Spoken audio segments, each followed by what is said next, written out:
Olá, estudantes do 7º ano. Nessa aula vamos conversar um pouquinho sobre os elementos composicionais de um conto.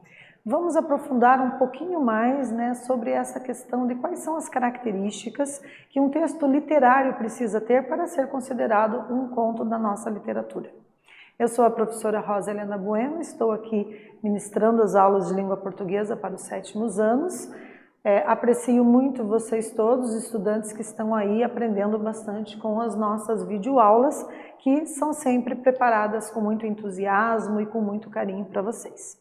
Então vamos ver aqui quais são os nossos objetivos. Consistem em ler e interpretar um conto, reconhecer a voz do narrador e o efeito produzido por sinais de pontuação e outras notações. Então, para início de conversa, você percebe quando está sendo influenciado a tomar alguma decisão? Quais pessoas te influenciam? Já pararam para pensar se vocês são pessoas influenciáveis? Então, vamos propor aqui a leitura do texto O Poço das Rãs. Um dia, em um de seus passeios habituais, elas foram conhecer uma floresta nova. Estavam brincando quando 3 delas caíram em um poço profundo que ninguém havia notado. As outras ficaram espantadas. Olharam para o fundo do poço e viram que era muito profundo. Nós as perdemos, disseram. As 3 rãs caídas tentavam escalar as paredes do poço, mas era muito difícil. Elas mal avançavam 1 metro e caíam novamente. As outras começaram a dizer que seus esforços eram inúteis. Como elas poderiam escalar uma parede tão alta? Era melhor que desistissem, mas não havia nada a fazer. 2 das rãs ouviram esses comentários e desistiram. Elas achavam que as outras estavam certas. A 3ª rã, por outro lado, continuou subindo e caindo, mas depois de algumas horas conseguiu chegar à superfície. As outras ficaram surpresas. Uma delas perguntou: "Como você conseguiu?" Mas a rã não respondeu. Era surda. Então, o conto está disponível aqui no site amentemaravilhosa.com.br, contos curtos para refletir, Então, vejam, a gente tem aqui nesse conto, uma situação que traz para a gente, algumas experiências paradoxais. Então, vejam, as rãs que tinham a audição boa acabaram se deixando influenciar por uma opinião. A que era surda, a rã que tinha problema de surdez, não ouviu a opinião de ninguém e acabou seguindo ali com o itinerário que ela tinha traçado, tentou atingir o objetivo dela e ela conseguiu. Então, por não ouvir e não se deixar influenciar por determinados pensamentos, que nesse caso houve ali uma disseminação de um pensamento negativo, de que as coisas não dariam certo, aquela que não ouviu acabou persistindo, e atingiu o objetivo, que era almejado anteriormente, certo? Então, a gente agora vai explorar um pouquinho dos recursos de pontuação no conto, nesse conto aqui, para vocês se familiarizarem com as possibilidades que nós temos de fazer discurso direto ou citação à fala de determinados personagens. Então, nesse caso, vocês têm um fragmento aqui que foi retomado do conto que acabamos de ler, no qual nós temos a seguinte informação: as outras ficaram espantadas, olharam para o fundo do poço e viram que era muito profundo. Nós as perdemos, disseram. Então, nós as perdemos está marcado entre aspas. Por que será que as aspas foram utilizadas nesse fragmento? Então, no trecho, o que as aspas indicam? Explique. Então, vamos aí começar a aquecer as nossas discussões ao longo dessa aula, já por meio dessa primeira atividade, na qual vocês vão analisar o uso das aspas dentro de um texto narrativo, de um texto literário, no caso, dentro do conto que acabamos de ler. Vamos à obra.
E aí, pessoal, conseguiram deduzir? O que vocês escreveram aí para tentar acertar a nossa primeira questão?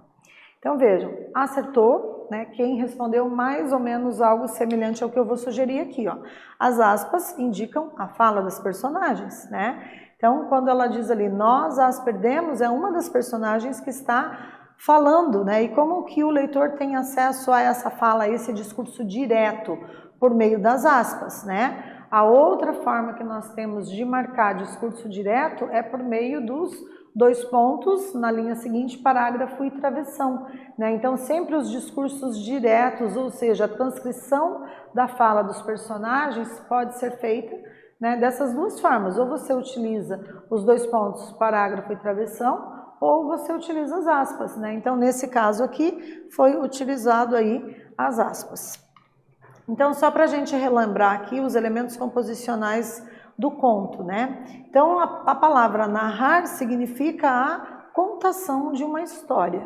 E os elementos da narrativa são narrador, personagens, espaço, tempo e enredo, né? Então observem que nos textos narrativos nós temos obviamente a presença do narrador, né? O narrador ele pode participar dos acontecimentos como personagem, que aí geralmente ele vai contar em primeira pessoa, né? Então a voz do narrador vai aparecer com os verbos conjugados e flexionados na primeira pessoa do singular ou do plural, porque ele participa da ação. Quando ele diz nós estávamos lá, temos aí a primeira pessoa do plural, ou eu estava caminhando quando de repente, né, primeira pessoa do singular, aí ele participa da ação.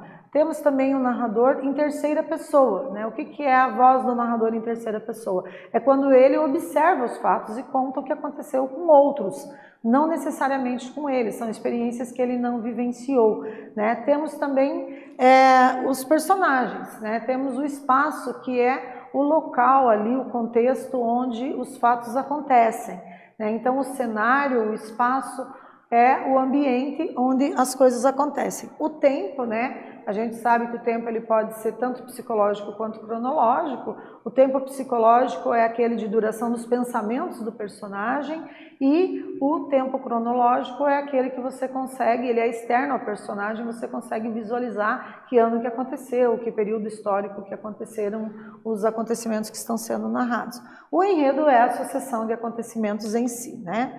Então, o narrador e o espaço são elementos da narrativa, né? A gente pode ter o narrador em terceira pessoa ou primeira pessoa. Terceira pessoa não participa das ações, apenas conta o que aconteceu com os outros. E o narrador em primeira pessoa participa. Ele pode ser o narrador protagonista, né? Às vezes o personagem principal. Então, para a nossa segunda atividade, a gente trouxe mais um fragmento do texto, né, que diz assim: as 3 rãs caídas tentavam escalar as paredes do poço, mas era muito difícil. Elas mal avançavam 1 metro e caíam novamente. O narrador é aquele que conta a história. Ele pode ser observador ou personagem. No texto, o narrador é observador ou personagem? Explique. Então, e agora? O que vocês acham? Será que o narrador participa dos acontecimentos ou não? Ou ele apenas observa e aí conta para o leitor o que aconteceu, o que ele observou? Vocês vão ter que explicar. Então, mãos à obra.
Retornando, pessoal, então, se vocês perceberam que o narrador, nesse caso, ele é observador, né? Pois limita-se a contar os fatos em terceira pessoa. Então, observem lá, né, que ele não está participando das ações e os verbos são na terceira pessoa, né? As 3 rãs caídas tentavam escalar as paredes do poço, né? Ele não diz eu tentei ou nós estávamos tentando escalar as paredes do poço. Ele não participa, portanto, ele é apenas um narrador observador, conta os fatos em terceira pessoa, né? Então, só para a gente relembrar, o espaço é o lugar em que os fatos acontecem.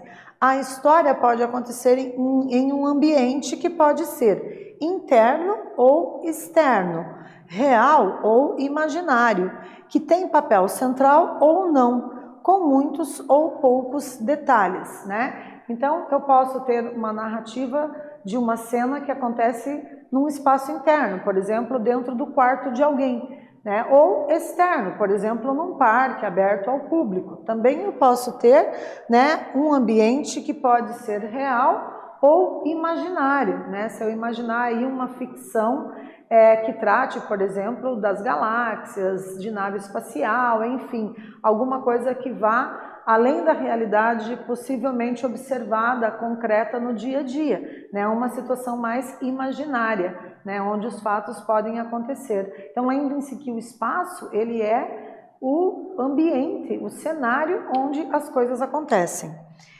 Aqui para a nossa terceira atividade, temos mais um fragmento do conto, né, que diz assim: um dia, em um desses passeios habituais, elas foram conhecer uma floresta nova.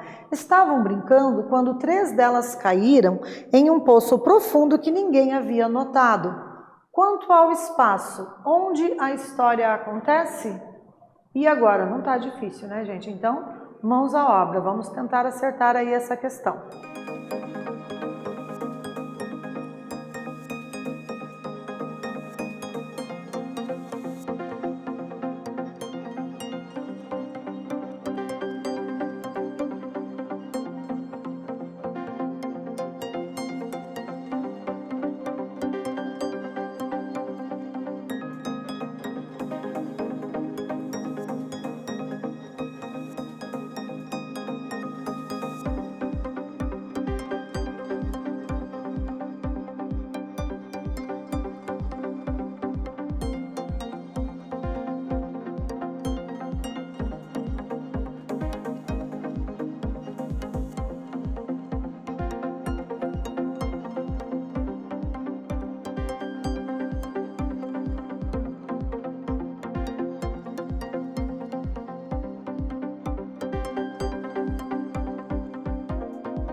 E aí, pessoal, conseguiram localizar aí onde que a história acontece? Não estava difícil, né? Então, a gente percebe dois espaços importantes na narrativa, a floresta e o poço, né? Ali a gente tem elementos que nos dão dicas, né, de onde os fatos acontecem. Então, não é difícil de tentar inferir qual seria a resposta correta, né? Então, se vocês colocaram que algumas coisas acontecem numa floresta, outras acontecem dentro do poço, vocês acertaram. Se acertaram pela metade, valeu a tentativa, né? Agora é só complementar. Então, a gente vai propor uma atividade mão na massa para vocês, né? Agora que a gente já leu a história, o Poço das Rãs, e a gente se lembrou também de quais são os elementos que constituem uma narrativa, a gente sugere aí a elaboração de um mapa mental no qual, de acordo com os elementos narrativos, haja um resumo da história, né? Então, a ideia é de vocês elaborarem aí um mapa, né, no qual vocês possam sintetizar os elementos da narrativa nessa história, né? Então, quais são os elementos da narrativa? Personagens, né? Quais são os personagens, onde os fatos acontecem, qual é o ambiente onde eles acontecem, qual é o enredo, né? Essa sucessão de acontecimentos vocês podem trazer de uma forma bem breve, bem sintetizada, né? Retomando ali aqueles elementos que a gente trabalhou. A voz do narrador, né, em terceira, em primeira pessoa, a presença desse narrador aí como observador, enfim. Então a ideia é vocês utilizarem uma plataforma digital, né? Se vocês tiverem acesso aí, vai ficar um trabalho bem bacana, tá? Então a gente propõe que vocês utilizem aí o MindMister, que é uma plataforma digital que viabiliza estar fazendo aí esse tipo de mapa, né? Então a proposta é que vocês possam trabalhar em duplas. 8 minutos é um tempo de previsão, né, viável e adequado, de repente, para a conclusão do mapa. Se vocês acharem necessário um tempo maior, dialoguem, entrem num acordo aí com os professores, né? E a ideia é fazer o uso desse aplicativo, né, que está disponível aí no www.mindmister.com/pt. Né? Fica a dica para vocês aí tentar fazer essa atividade, ok? Então, nessa aula, nós tivemos a oportunidade de conhecer um conto curto, né, o Poço das Rãs. Percebam que esse conto traz também, de certa forma, um ensinamento, né, para que nós não nos deixemos influenciar muito pelas opiniões dos outros, né, em especial quando as opiniões são negativas, né, quando a gente, de fato, acredita que alguma coisa possa dar certo. Fica aí uma dica implícita nesse conto. Certo? Espero que vocês tenham também se apropriado um pouco mais a respeito dos elementos que constituem uma narrativa e que tenham gostado desse vídeo. Até breve!